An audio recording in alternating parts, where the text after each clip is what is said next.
Bonjour et bienvenue dans votre nouvelle vidéo. Aujourd'hui, on continue en PNL avec les métaprogrammes et on va avoir soit créatif, soit procédurier. Je rappelle qu'on n'est jamais tout l'un ou tout l'autre, mais simplement, on a vraiment une dominance et c'est toujours bien de se reconnaître, de savoir comment on fonctionne et puis ensuite de savoir comment fonctionnent nos proches parce que parfois ça peut éviter des incompréhensions justement quand on voit qu'on ne fonctionne pas de la même manière. Juste de se dire, ok, c'est juste deux façons, deux modes, deux fonctionnements. On n'a juste pas le même, ça ne veut pas dire qu'on n'est pas d'accord, etc., etc. Mais simplement, notre cerveau, notre système ne fonctionne pas avec la même variable et ne va pas fonctionner de la même façon. Je rappelle aussi que les métaprogrammes, je l'ai dit dans les vidéos précédentes, mais je le répète, ça va être des dispositions, on va dire, à travers lesquelles on va acquérir l'information, la traiter et la restituer. D'accord? Donc c'est à travers ça. Donc est-ce qu'on est plutôt créatif ou procédurier, hein? C'est pour ça que je disais dans la miniature, est-ce que vous êtes plutôt bridé ou débridé? Parce que débridé, ça veut dire, ok, moi je me mets pas dans un cadre, je m'enferme pas dans quelque chose, je ne me limite pas et je ne presque, hein, je me censure pas. Je dis pas quelqu'un qui est procédurier, il se censure, mais en tout cas, on pourrait dire que finalement, s'il laisse pas aller les choses, il y a une forme de censure, mais c'est relatif, hein, surtout, hein. Et quelqu'un qui est procédurier, finalement, qu'est-ce qu'il fait?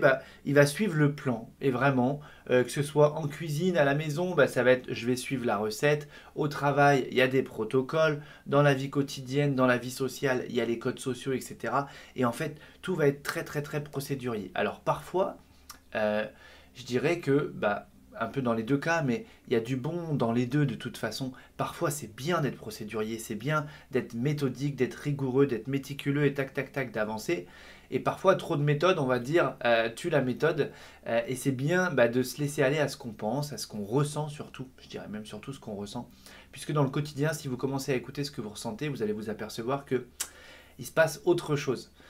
Et on laisse la porte ouverte finalement, quand on est aussi dans ce côté créatif, on laisse la porte ouverte à ces petits imprévus, mais qui ont du sens, vous voyez, qui ont leur place. Alors que parfois, procédurier, tout planifié, eh bien, on laisse aucune place à la surprise, mais à la belle surprise, à la bonne surprise. La surprise de la vie, la bonne rencontre, être au bon moment, au bon endroit.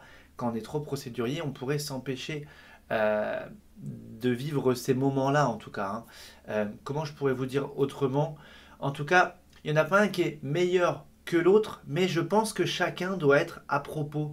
Parce que comme on disait tout à l'heure, c'est que parfois être procédurier, c'est super. Si vous montez un meuble et que vous y allez à l'arrache, il y a de fortes chances que soit ça n'aille pas au bout, soit il vous reste beaucoup de vis à la fin et le meuble ne ressemble pas à ce qui était prévu. Donc dans ces cas-là, il vaut mieux être très procédurier.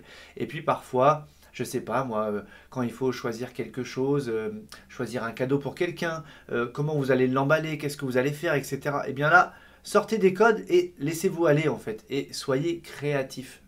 Moi, j'ai longtemps cru que j'étais pas créatif parce que pour moi, créatif, ça voulait dire être artiste, etc., etc.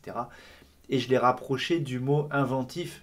Et oui, par contre, moi, j'ai 1000 idées dans ma tête à la minute. Donc, oui, effectivement, je peux dire que je suis un créatif, mais pas un créatif dans le sens artiste ou artistique. Vous voyez, moi, je pensais que pour être un créatif, il fallait être bon en dessin, etc. Alors que pas du tout.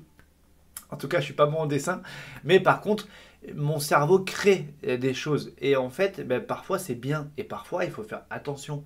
Il vaut mieux suivre le plan et suivre la procédure et arrêter de faire fonctionner le cerveau et de s'en tenir à ce qui est prévu. Donc les deux sont bons. Quelle est votre dominante et puis vos proches, observez un petit peu. Mais je trouve ça super intéressant déjà de se découvrir à travers les métaprogrammes et de voir un petit peu ok, voilà pourquoi à tel moment, moi je réagis comme ça. Vous voyez, ça donne, en tout cas, ça donne beaucoup de sens. Voilà pour cette vidéo d'aujourd'hui. Comme d'habitude, le pouce en l'air si la vidéo vous a plu et on se retrouve demain.